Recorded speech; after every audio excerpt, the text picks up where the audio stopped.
Hey there, folks. Welcome to Spectrum Pulse. We talk about music, movies, art, and culture.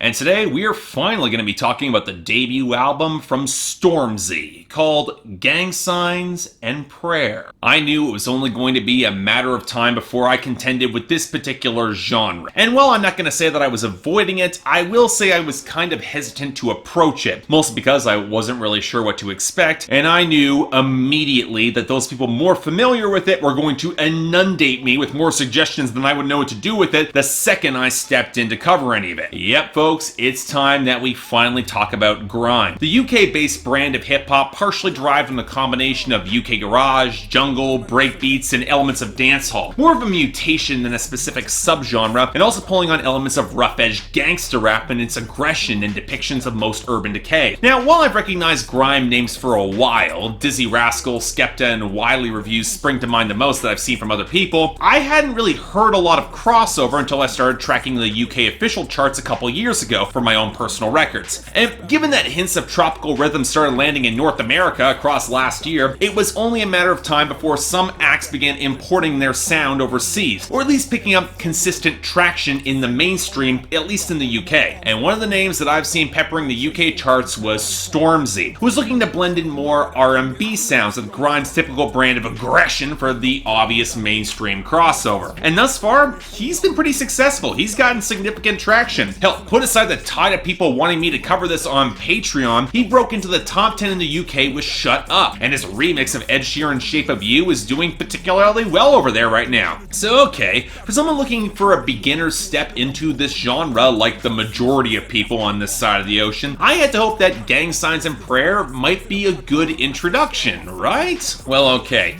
Here's the frustrating thing. I didn't really find a lot to love about this album, but the larger question of my opinions on grime as a whole can't really fall on that basis. For one, I've heard assertions that this is Stormzy's chance to present this sort of style and sound to a mainstream audience. Less of a primer on the genre and more watered down, a softer take not to alienate new listeners. And from a marketing standpoint, I get that. But when I consider the broader picture of the aggressive hip-hop music that I actually like and then compare them to this, which is a valid comparison considering how many of the tropes and sounds are shared across the genres, I'm sorry, Gang Signs and Prayer doesn't really measure up for me, including some baffling artistic choices that even further muffle what could have been a real driving artistic statement. Unless, of course, this was all the project that Stormzy wanted to make instead of a major label pushing him towards a softer, more accessible, safer sound, and he honestly doesn't come out better if that is the case, because again, I only think this is decent at best. And I want to start off with the production and instrumentation, the area that I was expecting the most to differentiate this sort of grime from mainstream hip-hop in the States. And while I'm not gonna say that I can't hear differences, I am gonna say that I'm not exactly thrilled by the differences we got. For one, there are a fair few aggressive tracks where we do get more pronounced, sharper break beats that play at a quicker tempo, but it's not like they're doing much that your standard hi-hat trap setup doesn't already do. And even though I'm not the biggest fan at all of the most modern metro boomin' beats, I can tell when the pickups actually have some depth and body to them. And most of what Stormzy's producers give him, they have a fair amount of bombast in the synth tones and the full string sections, but not exactly a fleshed out sound, especially in the low end, which would be fine. I don't exactly need every beat to blow out my subwoofer, but it lends many of these tracks a chilly thinness that can slightly undercut some of the bombast, especially when you're not really getting the same texture or bite from a lot of those synth tones or strings. Oh, there are some beats that have got some muscle. The storm clouds and keys that open up First Things First, that was a strong start, along with the horns against the synth on Cold and especially the darker smolder of Bad Boys. The album does start off quite strong, and when you get tracks like Mr. Skeng, which can bring more of that thicker bombast, I'm entirely on board. They're pretty heavy bangers. It matches a lot of Stormzy's intensity in his voice. I can appreciate that. But if you go past these songs, you start noticing some consistent production issues, like the god-awful chipmunk vocal samples that set my teeth on edge on track after track, or that electric guitar on the outright gospel cut, Blinded by Your Grace Part 2 with MNEK, which didn't nearly modulate enough to have a lot of impact for me. It just was consistent all throughout the track, and I think that was the wrong choice. And that's where we get to the more of the R&B and gospel-related cuts more more than I expected, with muted organ-like keys and horns and some 90s inspired hooks with added auto-tune that I really don't think is a flattering fit for their delivery, to say nothing of the gang vocals that shouldn't be there at all. It kind of undercuts the mood. And when you factor in Stormzy's tendencies to let songs run a good minute longer than they should, it can lead to a project that feels like it's spreading itself thin, and that's definitely not helped by the sequencing. I get that it's not a good idea to leave all your sentimental R&B inspired songs for the end of the album, but there's a lot of tonal whiplash on this project. With the entire last third, they could have been shuffled into the rest of the project better and earlier, and I honestly think it would have turned out a lot better. And I think part of this, yeah, it does fall on Stormzy as a performer, because while I saw his justification for his weaker singing, given that it should be the sincerity of the delivery that matters, greater vocal talent, it often allows you to convey that sincerity a lot better. Because look, he's not an impressive singer. And if I'm being brutally honest, I'm not all that impressed with him as a rapper either. Yes, he's got flows, he's got intensity, he has charisma when he gets hyped, but on a structural basis, he's rhyming a lot of words for themselves or outright flubbing rhymes, and his thicker accent can only obscure so much that you can only hard rhyme for so far. Now, that's not saying he's a bad MC, I've certainly heard a lot worse, but he does have more of an intense lane that I think better suits his delivery, and this record spends more time than it should outside of that lane, and that can make some of his guest choices a little bit questionable. I get bringing on Grime veterans like Crazy Titch and Ghetts and Wretch 32 for hooks or verses or shoutouts, and that works for what it is, but on the more R&B inspired songs, I'm not quite as sold. Yes, MNEK, he sounds great on his track, but if you already got Kehlani on Cigarettes and Kush, why bother getting Lily Allen too? Especially if she doesn't even get a credit on the song. She wasn't adding anything more to that overlong hook that Kehlani couldn't have done herself. But okay,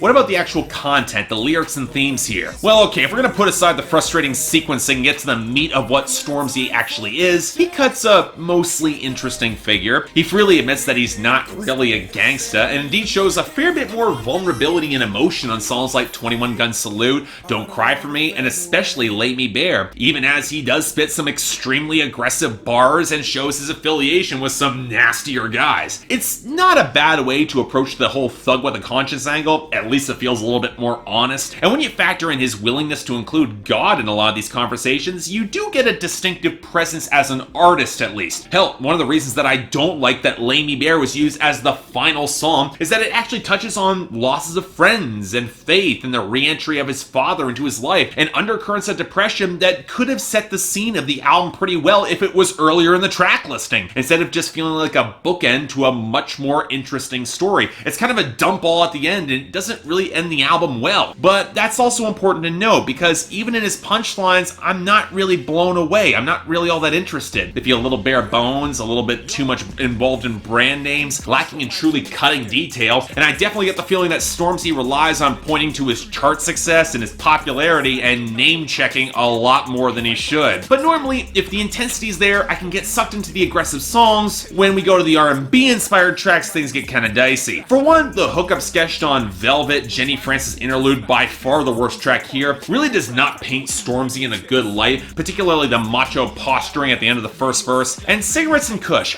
This is a song about a harried relationship where right after Kehlani's verse, reasserting this girl's loyalty even as Stormzy's on the road so much, he then gets dumped anyway with no explanation. But where I think this album actually has the most meat is his relationship that he has to his friends back home, because he's very much trying to walk the balance between slapping those grabbing onto his fame and holding a connection to his neighborhood. And while I'm not sure that he totally gets that balance, it at least feels a little bit more fleshed out, both in his aggressive songs and his more slow tempo tracks. But then, you know, it hit me. The machismo trying to balance against sensitive crooning, the religion that bleeds into a borderline martyr complex, stronger rapping than singing and yet an insistence on doing softer songs anyway, that will probably lead to the pop crossover success that he very clearly wants. Am I the only one who sees a new Ja Rule here? Sure, the English accent is very different than the gravelly Cookie Monster voice, but I see a lot of the same patterns, and if I'm being bluntly honest, I've never really been all that enamored with that sensitive thug dichotomy that's being pushed here. As such, while I would not call this bad, I would say that it's a debut that needed a lot of editing and focus to really come together, and as such, for me, it's decent at best, netting a light 6 out of 10. I completely get why Stormzy is popular in the same way that I got why Ja Rule was 15 years ago, but at the same time, for the hip-hop that I like, I'm not really gonna seek him out. Check him out if you're curious, and as for the rest of Grime, if it comes up on my schedule, we'll see. So yeah, thanks a lot for watching. Like to like and subscribe, I'd be more than grateful. I can't imagine that this review will be controversial at all, especially given some of the comparisons I made, but hey, if you guys like this guy, I totally get why. It's just not for me. But if you guys want to get the album, the link is in the description below. Again, sorry I got to this late. I'm on my Patreon schedule, so it took a while to get up there. I also got the link to the poll over there, so all you who want to tell me how wrong I am, there's your opportunity. And for everyone else, if there's anything else I like to do to improve my presentation, I'm all ears. If you guys want to get more involved in my scheduling process, you can hear these records earlier on my list. Link to my Patreon is right there, where 3 times a week you guys get to vote, and once a week, for the people in the higher Patreon tiers, you guys get to add records or even movies to my schedule. Maybe that record that you want to guarantee that I cover. Until then, I'm Mark, you're watching Spectrum Pulse, and I'll see you next time.